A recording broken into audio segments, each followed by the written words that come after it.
Hello, everybody. My name is Deshaun, and I am here. Welcome to the Comic Gamer Movie Show. My bad. And I am here to give you my review of the Avengers Endgame trailer. Yes, ladies and gentlemen, for all this time, people were curious of what the hell the name of Avengers 4 was going to be called. What was it be about? Is it a sequel? Is it another movie on its own? Is it part 2? What's going on with this trailer? What's going on with this movie? It is called Avengers Endgame. Now, Avengers Endgame is a totally original Avengers thing because up till this point, Age of Ultron is based off of a comic book. Is a comic book title name. Infinity War was a comic book title name. But Endgame is an entirely original. It's probably the first original to the actual other than Volume One, the first original only to its own like comic book, because like I said, because Ant-Man and the Wasp, there's a comic called Ant-Man and the Wasp. um Also with Age of Ultron, I just said that there's a comic called Age of Ultron. There's a comic called Infinity War. There's a comic called just The Avengers. The first comic Avengers comic is called The Avengers. Um, there's a comic called well, maybe Dark World isn't. I don't think, maybe there isn't a Thor the Dark World, but there is a Captain America. There is a Captain America the Winter Soldier. There is, it's not, there's not a Captain America Civil War, but there is a obviously a Civil War comic book series. So I'm thinking, I'm trying to rattle through my head some of the sequels, but yeah, there is a Thor Ragnarok. There is an actual Thor Ragnarok, but it's not the one, but it's a lot more hardcore than the one we ended up getting. So usually Marvel takes awesome titles from movies, from the comic books, take a piece or at least the most important pieces. Like Iron Man 3 was loosely based off the Extremis comic book, but they would just call it Iron Man 3. Because that was still in the time when they still put the numbers on. Iron Man 3 was the last time they really put a number on it, just 3. Because I'm sure if Iron Man 3 came out now, like now that Marvel ain't doing that, it would have probably been called Iron Man Extremis, like Extremis. But that's pretty much because that was the Iron Man series, was Extremis. So even Spider-Man Homecoming. Spider-Man Homecoming is an original thing too. There is no other thing called Spider-Man Homecoming. That's original too. So this is one of the few original titles Marvel's come up with. Though this one this one is based off of two things. If you recall, both Doctor Strange and Iron Man both said something said the words "the end game." Doctor Strange said it in Infinity War. Iron Man said it a long time ago in Age of Ultron. Pointed up to the sky and said, "That's the end game." And it never occurred to a lot of people, especially me, that yeah, you're right. That should be the title. Like I've heard that title thrown around. And yes, the Russo brothers straight up lied to us about it. They straight up said, "Hey, it's not gonna be called this. No one's got it," and they actually had. Which I'm cool with. Some people are a little upset at. I'm cool with, because it's starting to be obvious that Marvel is marketing is evolved to the point where Marvel's trying to find a way to do marketing that can both get you excited and you not have any idea, because they're cutting, because like if everyone knows, Marvel puts shit in trailers that aren't even in the movie, and now you know that Kevin Feige and the directors and even the people working on it might be deceiving you to make you think one way, and then it's totally something different, which I appreciate, because everyone's so worried about spoilers, and you have to market your movie. You just have to. So the idea of them being able to market their movie and not spoil anything by lying to me, I'm cool with that. I am totally cool with that. Like I'll get into the trailer earlier, but the Russos actually lied about something else that I'll get into once I get deep into the trailer. But yeah, man, like Endgame is a great title. I've seen some people kind of mad at it, and I'm like, well, I will agree on one thing. They did build it up a little too much. They had this whole thing about the title and whatnot, and that you had to. It should have just, the title for that Avengers movie should have came out immediately following Infinity War. After Infinity, especially after Infinity War's time in theaters ran, that the thing for it should have just came out immediately, because there was no reason not to. But that being said, I'm happy about the name of the title. I'm happy about it makes logical sense, and I'm cool with it. Getting into the trailer though, the trailer to me, it's a great trailer. It's on the opposite like because and like I've seen a bunch of people a little like what's the word I'm looking for, mixed on the trailer because and like because I heard some people saying that they didn't think it was very underwhelming or that it wasn't very this and that, and like my response to that is it weren't going for a spectacle and all. And like I don't know like what's going on with this like the MCU's like because the Captain Marvel trailer and this trailer well were two different things. Captain Marvel tried to play up the spectacle near the end, but you know was playing the story just straightforward. But this is dark. This trailer is pretty damn dark. I mean, it starts off with Tony Stark in outer space on what looks like it's not the Milano, it's the other ship they ended up getting that's kind of like the Milano. I'm just calling it Milano too because it's not the Milano. The Milano blew up. It's another ship, but they're on. He's on the Guardian ship floating in space. Apparently, he's run out of fuel. Apparently, he's run out of food, water. He's only got he's only got like 10 hours of oxygen still left. So and he's sending a message on the remains of his Iron Man helmet because as it's been shown in Iron Man 3 he did this before. He left a message for Pepper inside one of his helmets if you recall. So he can do that. This quick. He knows his helmets can record messages for him, you know, for Pepper's eyes only, so that she knows what happened to him. Even though he doesn't know if he's gonna reach anything, but it's the sentiment that counts. You know what I mean? It's the thought that counts. And he's floating in outer space, and Tony is accepting that he's gonna die. He's pretty much, well, you know, he's not gonna die. Okay, he's not gonna die, but he's accepting the fact that he could die. That he's accepting the fact that he's most likely going to die. And that's a huge step in Tony Stark's arc. He's fine, like in a huge step in his arc as a character. But it's just pretty cool, you know. He's accepting that, and you know, it's sad. He's talking about when he you know goes to sleep and probably never wakes back up. He's gonna be dreaming about her, and that's enough. And that is how they start the trailer. I mean, they start the trailer by trying to rip out your guts. But then the Avengers logo, I mean, the Marvel logo pops on the screen with the tin sign, and then it just evaporates. And then it just turns to dust, and just like, damn. And then you hear Black Widow talking about, oh, Thanos did exactly what he said he was going to do. He killed half of every living thing. And just to reiterate, like, Thanos is killing every living thing. Like, some people forget. Like, no, like, people, like, think that he just meant, oh, Thanos just killed, you know, people or aliens, you know, like advanced technology. No, he killed plants, animals, dogs, germs, half of every living thing. And half of it is gone, and it kind of cuts to like Steve Rogers, Captain America, clean shaven with tear coming down his eye, and it's a huge panning shot at the Avengers facility. That's what they call it. It's the Avengers HQ. It's the new Avengers HQ facility that you've seen throughout the movies. That was introduced at the end of Age of Ultron, and it's been seen ever since in any movie that even involves an Avenger. But that facility, if you look very closely, you'll notice how it looks like it hasn't been like upkept.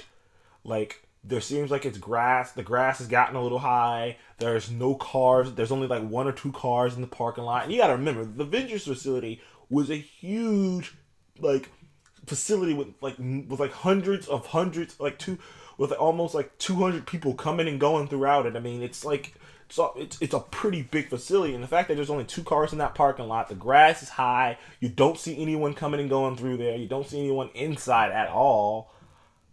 Like you see no one in there, tells you a lot. And like there's even a nice little shot from the inside of the facility, and it's completely empty. And it's like, man, and then like I said, it shows there's a single tear, a clean shaven version scene of Captain America. He's clean shaven again, with a tears going down his eyes, and it's heartbreaking because, as you guys all know, well, if you're a huge comic fan, you know it takes a lot to get Captain America to cry, to shed a tear, and whatever's happening, it really hurt him, and like you know that these events, like the events, all hurt him, and like Natasha. And like some people like Natasha seems like the one who's taking this the best. if you want to be if I want to be like real, Natasha seems to be the one taking it the best.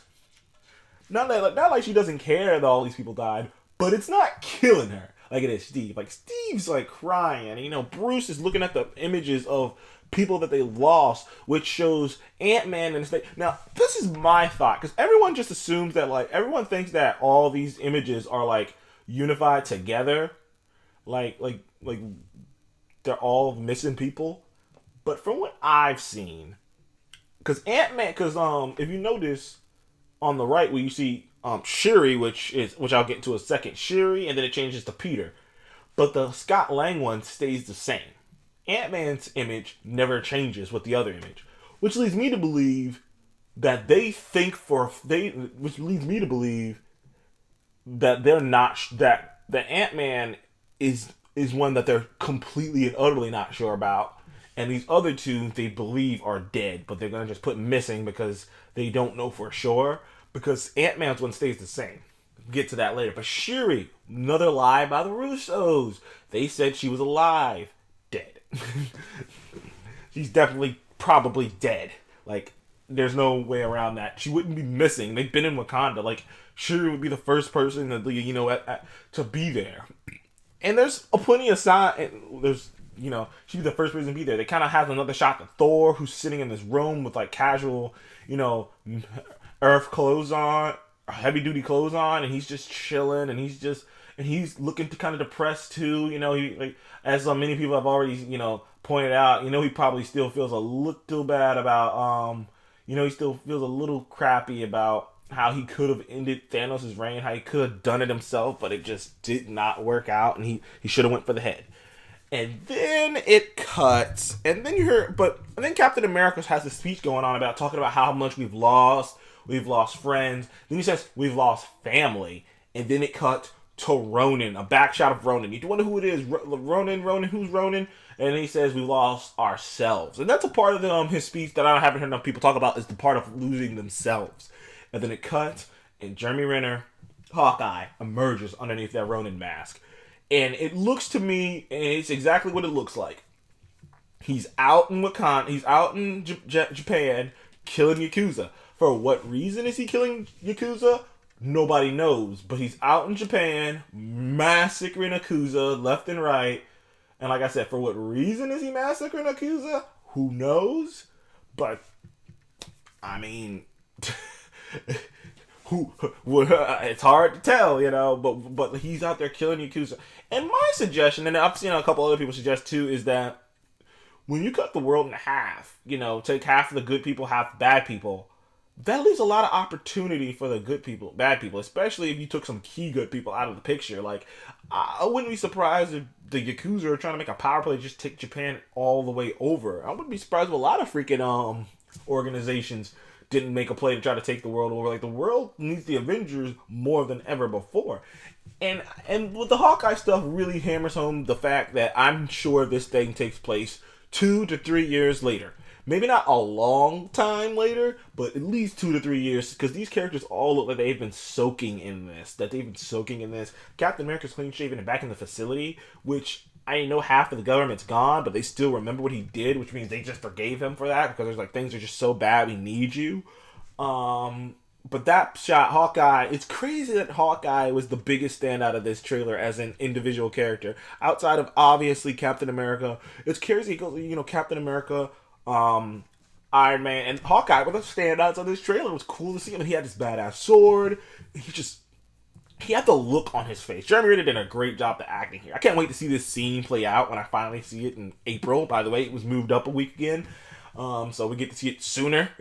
But I can't wait to see Jeremy, because he had this look on his face of a man who has lost everything and has nothing to lose.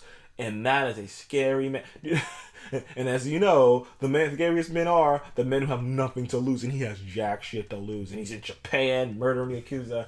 I can't wait to see it. And you see Black Widow, and up to this point, Black Widow hasn't really like I said in the trailer so far. When you see her talking about Thanos, cutting, like she's a little hesitant to say it because she's like, I can't believe it's happening, but she's not like, she's not crying about it.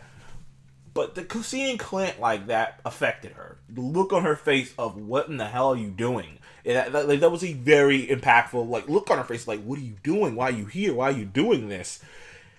I think she knows the answer to that, but we'll just have to wait and see. The big theory running now, which is no spoiler because it's just a theory, is that his family got dusted. Is that he lost his family, and when he lost his family, he just lost it. Period. And he probably feels guilt about not being there to try to help, and he's just and he has to do something.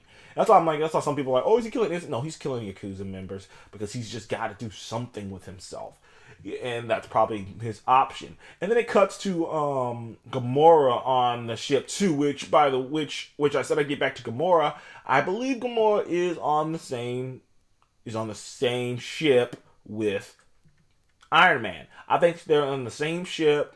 I think she's comforting him because there was this thing that God damn it, who plays Gamora? Not Gamora. Nebula. No, Nebula's on the ship with him. I hope I didn't say Gamora. Sorry, people. I said Gamora. Sometimes I get them mixed up. Sometimes. But yeah, they're both angry colored alien women. But yeah, Nebula. The actress who plays Nebula did say something along the lines of Nebula gets a friend, becomes becomes close with a friend who you wouldn't expect. And I would say Tony and her being good friends is definitely something I wouldn't have expected. And honestly, I think that's the direction they're going. I think they're both on that ship. I think she's just giving him his space. I think they're both comfortable with in the fact they're gonna die. In fact, there's a scene where Nebula's kind of looking down at something, and I think she's probably looking down at Tony, but they kind of cut it differently. But yeah, you see Nebula there, and and you catch a glimpse of Nebula when you're talking about losing, lost people we love. We lost people we love. You don't see Rocket, so hopefully you see Rocket in the next trailer, but you didn't see Rocket. But yeah, you catch Nebula there, and you also and then you get to this scene where Cap's talking to Black Widow. And Black Widow's like, do you think this is gonna work? Because she's just, I don't know. And Captain America and Chris Evans, such a great Captain America, in such great Captain America fashion, he says it has to, because I do not know what I'm gonna do if it doesn't. It's like you can just tell like this shit really hit Cap. This hit Cap worse than going in the ice, letting all those people die and feeling like you could have done something about it. And they let it soak throughout this entire trailer that this is dire, that we did not win, that this is not a hurrah trailer. This trailer isn't meant for you to be like, booyah. This trailer isn't spectacle and bombastic like the first the Infinity War trailers. This trailer is like, things didn't go well, man. We did not win. We didn't win, and this is what happens when one of these events, and this is cool because they can do this again. This is what happens when one of these events, when one of the big team up events happen and the heroes lose. This is what could happen. Now, granted, they might go back in time and reverse all of this, but this is what it would look like if they lost. And that idea is always a cool idea in the comics. It's a cool idea here. It's gonna be kind of undone a little bit, just a little bit, in my opinion. But I love it, man. Honestly, I do. I just think it's amazing. This trailer was great. If I was giving it a ranking, I would have given it a 10. Because the emotional beats behind it were just amazing. Amazing. So that is my thoughts on the Avengers Endgame trailer. Looks beautiful. Love the poster. Love the Avengers A. Of that turning in the dust slowly. It was amazing. I can't talk more about this thing, man. Thank you for joining me on the Comic Gamer Movie Show. Please remember to like and subscribe. Tell me, what do you think about that trailer? What was your favorite part of that trailer? What do you think is happening? Why is he right? Why is Hawkeye Ronin? Why is he killing people? Do you think it's because his family died? I don't know yet. We will have to find out. Thank you for joining me on the Comic Gamer Movie Show. I'll see you in the next one, people. Deuces.